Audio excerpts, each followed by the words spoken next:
We are in the middle of a sermon series on the Gospel of Matthew, and want to catch you up before we jump into verse 18. Last week, we left off with Jesus in a conversation with John's disciples and the Pharisees listening in, and the point he was trying to make was this. I can't be an add-on to your old religious system. I'm not going to fit very neatly into your boxes, the ways that I came to work and the things that I came to do and the kind of people that I came to reach. It's going to be surprising to you. And if you have followed Jesus for any length of time, the more you've gotten to know him, you know that he surprises us.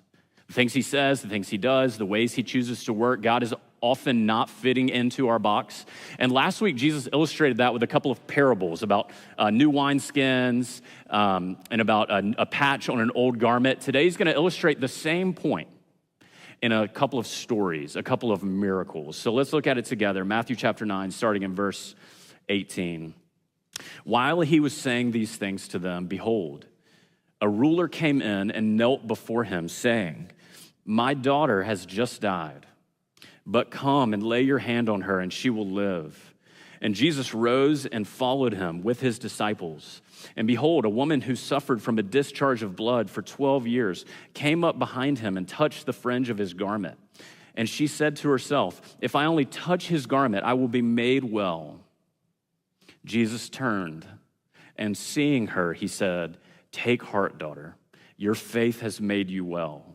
And instantly the woman was made well. And when Jesus came to the ruler's house, he saw the flute players and the crowd making a commotion, and he said, "Go away, for the girl is not dead, but sleeping." And they laughed at him. But when the crowd had been put aside, he went in and he took her by the hand, and the girl arose. And the report of this went all throughout that district. Three things I want to show you in this passage this morning about this king. That's what Matthew wants to show us. Jesus is king. That's what the whole book is about. He's the king who welcomes the desperate, sees the forgotten, and the king who conquers death. The first part, the king who welcomes the desperate. So right in the middle of this conversation that Jesus is having with John's disciples, a ruler busts in and interrupts him. We learn from the other gospels that his name is Jairus. So let me tell you a little bit about who Jairus was. He was a ruler of the synagogue. Don't think rabbi, don't think pastor, don't think teacher, think like synagogue administrator. He was in charge of all the details of making sure worship went off without a hitch, of getting the slides ready. They didn't have slides, right? But getting the musicians set up, getting the piece of the Torah that was going to be read that day. He was in charge of all those things. So Jairus would have been a highly respected man, a prominent man from a prominent family, probably a wealthy man. Everybody would have known who he was in the city. When he busts into this conversation, people would have known exactly who he was. But none of that prominence, none of that money, none of that social status matters. Because in this moment, he is desperate. His daughter is dying. Matthew says that she's already dead. He's kind of skipping a little bit ahead in the stories if you read it in the other gospels. She is right on the brink of death. And he shows up to Jesus and he falls on his knees. And the other gospel writers say he implores him, he begs him to come and do something. So just get this picture of this man asking Jesus to come. And what he asks him to do is come and lay his hand on his daughter, which doesn't sound like a big deal to you, but realize this would have been something you would have never asked a Jewish person to do, especially a teacher.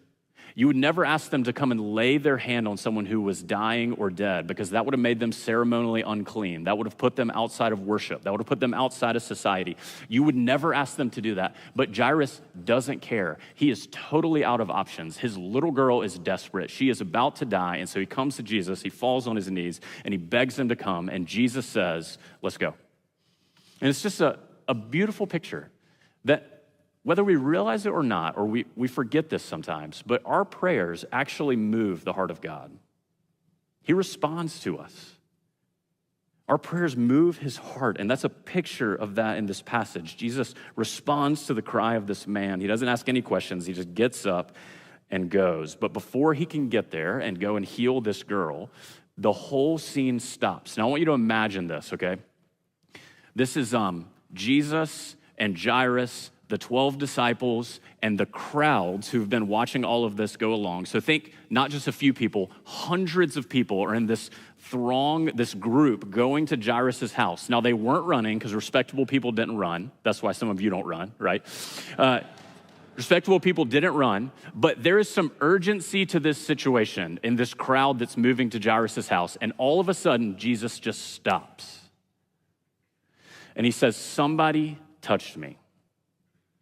And Peter says, hey, Jesus, not sure if you noticed, everybody is touching you. Like it's a crowd all moving together. Imagine like being in a mosh pit at a concert and saying, stop the concert, somebody just touched me. And the guy leading the concert would be like, hey bro, everybody's touching you. If you want a paid seat, go sit up there. This is the mosh pit. That's kind of what happens down here. But Jesus says, no, somebody touched me in faith. I felt power flow out of me.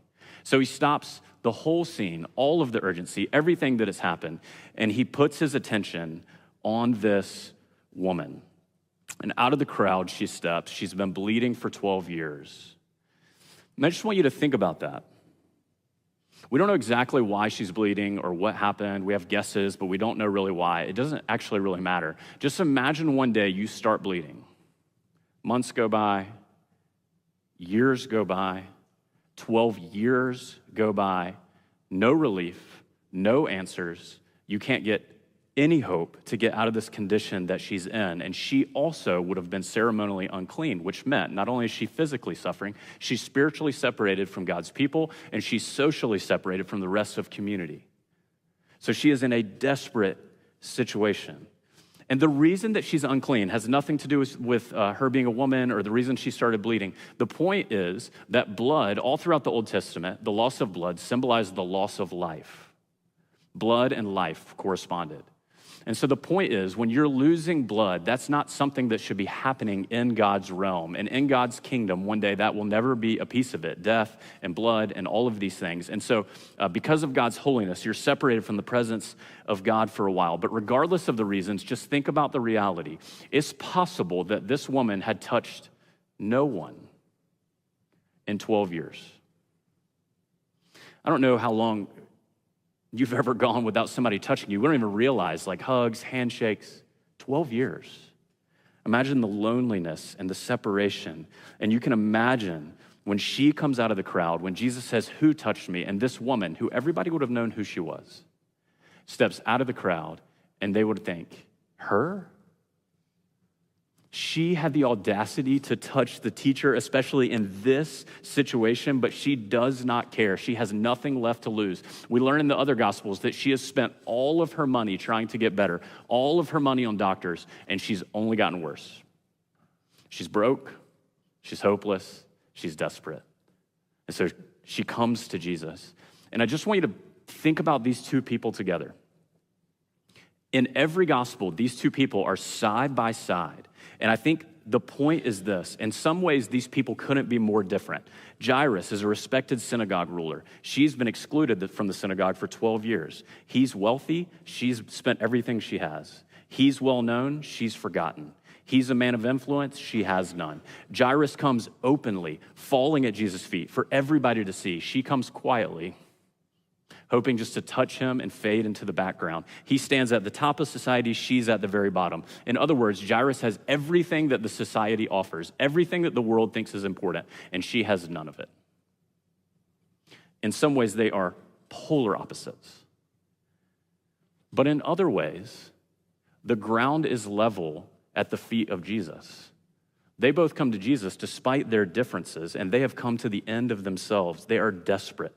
Jairus can't save his own daughter. This woman's money can't heal her disease. Every human solution has failed. Both have come to the place where they realize Jesus is their only hope, and they throw themselves on his mercy, and neither is turned away. Both are met with compassion. Both experience the power of Jesus. Here's the first point. The kingdom of God is for all people. It's for the powerful and for the outcasts. It doesn't matter your status. It doesn't matter if you grew up in church. It doesn't matter if you were the kid that all the parents wanted their kid to be like, or if the kid that all the parents said, hey, you should probably avoid that kid as much as you can. It doesn't matter your background. It doesn't matter your past. It doesn't matter your sin. It doesn't matter your brokenness. Everybody, all people who are desperate and come to Jesus can experience his power. This is a king who welcomes people with empty hands and broken hearts and nowhere else to turn. In the kingdom of Jesus, desperation is not a disqualification. It's a doorway to grace. And despite their differences, they both experience it. Secondly, the king who sees the forgotten. The king who sees the forgotten. I want you to just think about this story from Jairus' perspective for a second. His daughter is dying. They are rushing to get there. And all of a sudden, Jesus stops to have this full-on conversation with this woman and do all this healing. If I were, we don't know what he said. If I were him, I would say something like this. Hey, I realize this is a big deal. I'm not trying to minimize. I don't want to do like problem shaming and compare our situations. But she's been bleeding for 12 years. She can probably make it a little while longer. My daughter is dying. Like, we have got to go. Everybody is trying to rush Jesus out of this situation, but he will not be rushed. If Jesus was running an emergency room, he'd be fired. He's terrible at triage, like terrible at figuring out like what's the priority here, like who gets seen first and who gets seen last and who can wait and who can't wait. He stops everything to heal this woman. And it's also interesting that he stops because as far as we can tell, she's already been healed. She touched him. She's already healed. He could just let her fade into the background, but he stops everything and calls her forward. Why? Not because he really needed to know who touched him. He stopped because he needed her to know he saw her. For 12 years, she had been an outsider, avoided, overlooked, forgotten. Jesus refused to let her leave, believing she was just another face in the crowd. He didn't want to just heal her disease. He wanted to make her whole. Look at what it says in verse 22. You can just imagine she's coming forward trembling, thinking she's about to be rebuked for having the audacity to touch him with all of her uncleanness. And it says, Jesus turned and seeing her in the midst of all the crowd and all her problems and all the social faux pas, he sees her. It makes me think about when I go to my kids' like end of the year school concerts. Those things are hilarious. We make bingo cards sometimes. Like if a kid lifts up their shirt, you cross off that corner. If a kid like falls down weeping on stage, you try to get bingo. Anyways, that's an irrelevant detail. But the hundreds of kids walk in, like whatever kindergarten musician teachers get paid, it's not enough. Somehow like they are on stage, they're performing all the songs, all the parents are like waving at their kid. The kid like has no idea the parents are even out there. It's like total chaos. And I realized when I was at my daughter's K4 performance, this is a performance unlike any other performance. When I go to the Peace Center and watch a play or a musical, I'm taking everything in, right? The musicians, the actors, the set, the dancing, everything. When I go watch my daughter, K4, perform at her school concert, I am only looking at her. And she's not very good. Like, don't tell her that, but like she's not all that talented. She forgets most of the words. She's like 2.5 seconds behind on, she's not great. But I just adore her. I can't stop looking at her. And it's similar to what happens in this story. There are crowds. There are a lot of people. There are a lot of important people. There are a lot of impressive people. And all of that kind of fades away for Jesus. And he sees this one woman who's not very impressive. And all of his attention goes to her. And I just kind of want to highlight. I don't know what you walk into this room carrying, but it can feel easy in life to feel like you're overlooked by God. Like everybody else is moving ahead. You're still struggling with the same old things, and nobody notices. The burdens you're carrying, the hurts you feel. But this passage reminds us, Jesus is a far better king. God's a far better father than I am a father. And if I'm able to isolate on my daughter, he is able to do that in the midst of this whole world with all of your individual problems and all of your individual burdens. He sees you. You're not overlooked. You're not forgotten. Even in the midst of all the noise and all the crowd, God focuses on you. He knows exactly where you are. And listen how Jesus talks to her. He turns and seeing her, he says, "Take heart, daughter. Your faith has made you well." That word for daughter is a very tender word. It's the same word that Jairus uses to describe his 12-year-old daughter a few verses earlier. Jesus is speaking tenderly to her.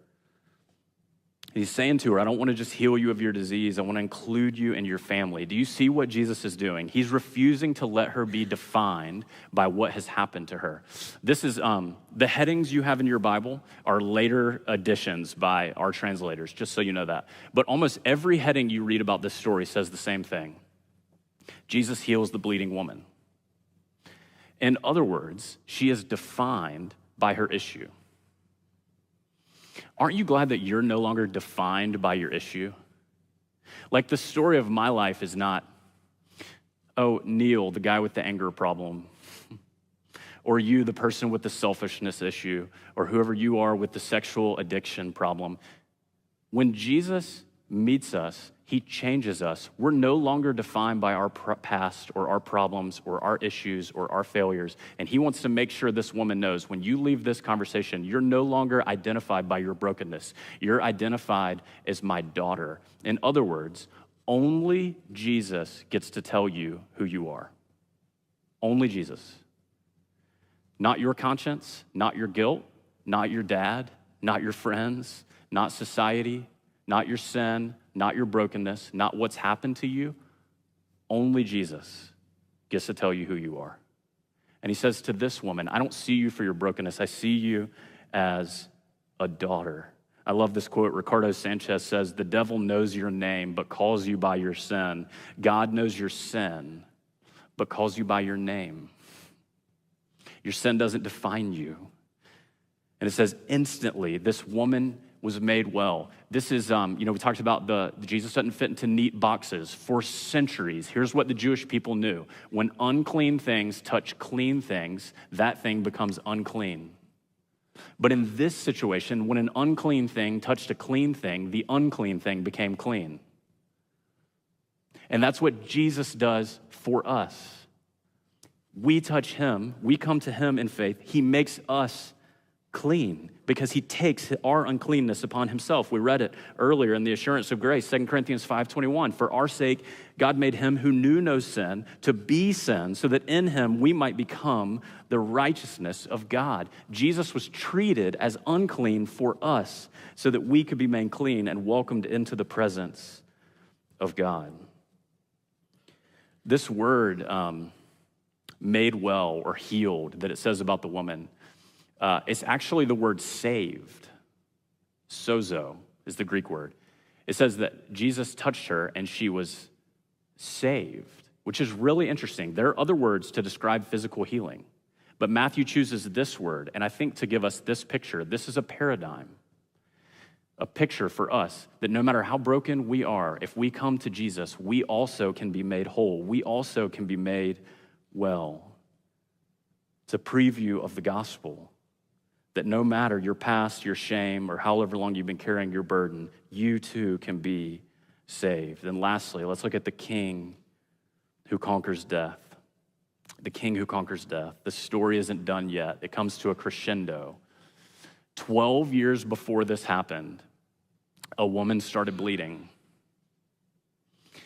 And around that same time, a little girl was born into a prominent family.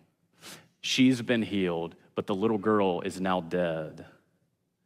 And Matthew has been building to this moment through Matthew 8 and 9. Just let me recap what we've seen in the last couple of chapters. We've seen Jesus in the last two chapters have authority over disease and authority over nature and authority over demons and authority to forgive sins. He has the authority to make clean things out of unclean things. But now Matthew, as a crescendo, brings us to the greatest enemy of all. As Paul says in 1 Corinthians 15, the last enemy to be destroyed is death. This is not just one more miracle. This is the climax. This is what Jesus came to do. His authority reaches even into the grave. It's interesting, we've kind of buffered ourselves from death. We have assisted living places. We have communities where as people age, they get taken care of. We have funeral homes who take care of bodies. We have hospitals where people actually die. We're kind of buffered. We don't experience it that much. And as a consequence, I think we don't think about death probably enough. But it is coming for us. This society, people died in their homes. You buried your own dead. There was no separation, no buffering. They experienced it all too well. Everybody knew its power. And that's why this miracle is so astonishing. You know, you just think about this crowd. Somebody comes and says, hey, the little girl's died. Don't trouble the teacher anymore. And you can imagine just everyone going, oh, man, we almost made it. What if we hadn't stopped for that woman? What if we had made it in time? Jesus could have maybe done something. But Jesus is like not in a hurry at all. He is taking his time. You know why? Because even death for Jesus is not an emergency.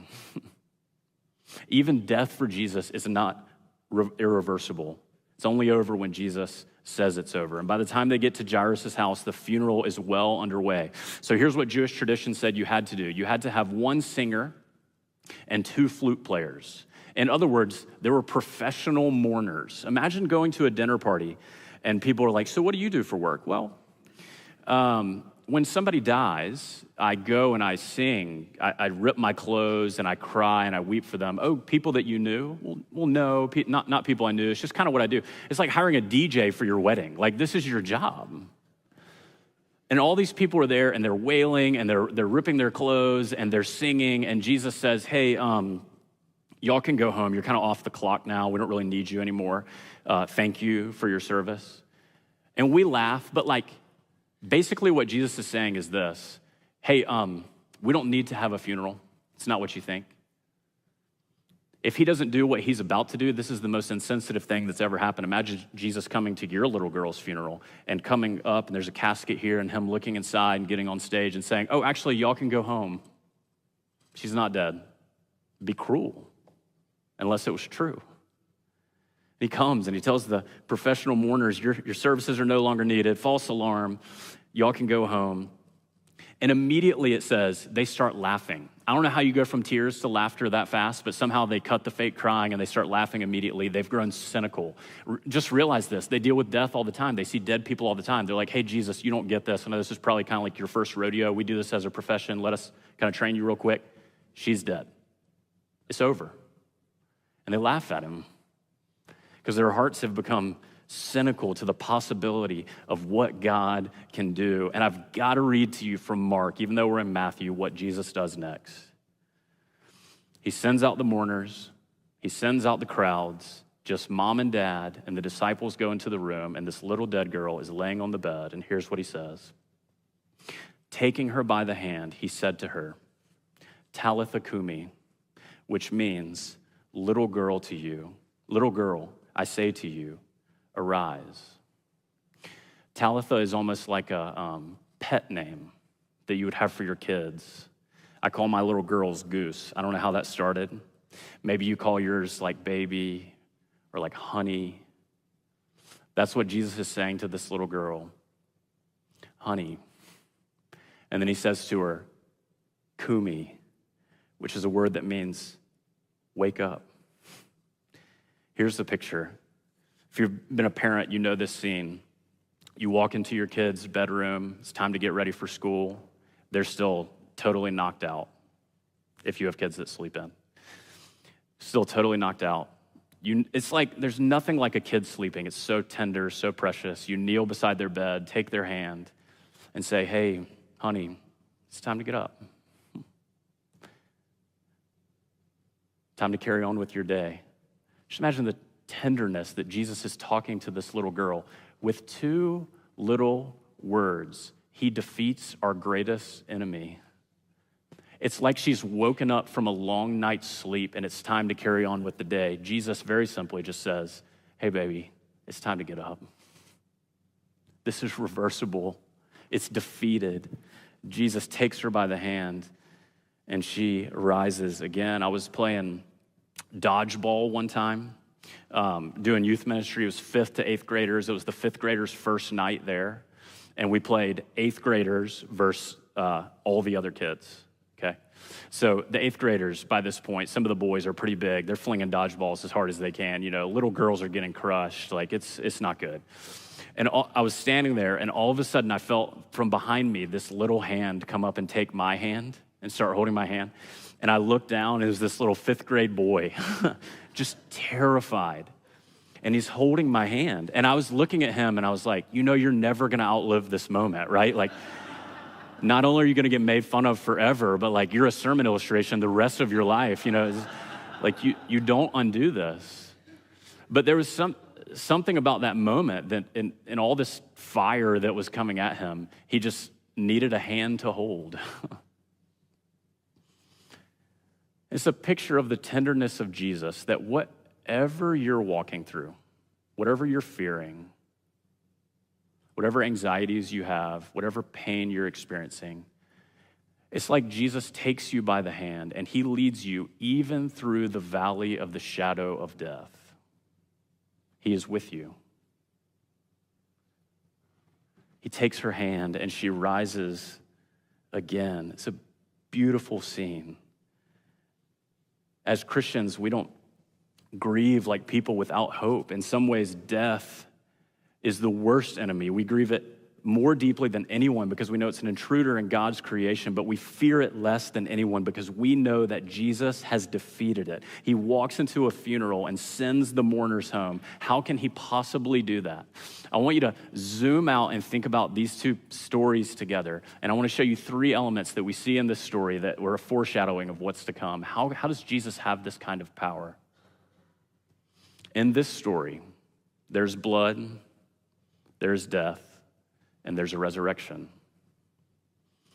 And it's a foreshadowing of what's to come, that the way Jesus can hold your hand and lift you out of death itself is because in the coming days, Jesus is set for Jerusalem, where there's going to be blood on a cross, where there's going to be death, his death, and where there's going to be a resurrection. He won't just stand by the tomb. He actually enters into it himself. But 3 days later, he rises again, showing that our final and greatest enemy has been defeated. Jesus has conquered sin, death, and the grave forever in our place so that one day we can rise again. I want you to listen to this quote from G.B. Hardy, Canadian scientist. He said, "When I look at religion, I have 2 questions. 1, has anybody ever conquered death? And 2, if they have, did they make a way for me to conquer death? So I checked the tomb of Buddha, occupied. I checked the tomb of Confucius, occupied. I checked the tomb of Muhammad, and it was occupied. And I came to the tomb of Jesus, and it was empty. And I said, there is one who has conquered death. And I asked the second question, did he make a way for me to do it? And I opened the Bible and discovered that he had said, because I live, you shall also live." You want to know what it's going to be like to die? Here comes a spoiler alert. It's going to be like you just woke up from a long night's sleep, and the first face you see is Jesus. And the first voice you're going to hear is Jesus. And he's going to take you by the hand and say, son, daughter, honey, it's time to get up. Death is not permanent. It's been defeated. And you're going to live with me forever where death can never touch you again. Let me pray.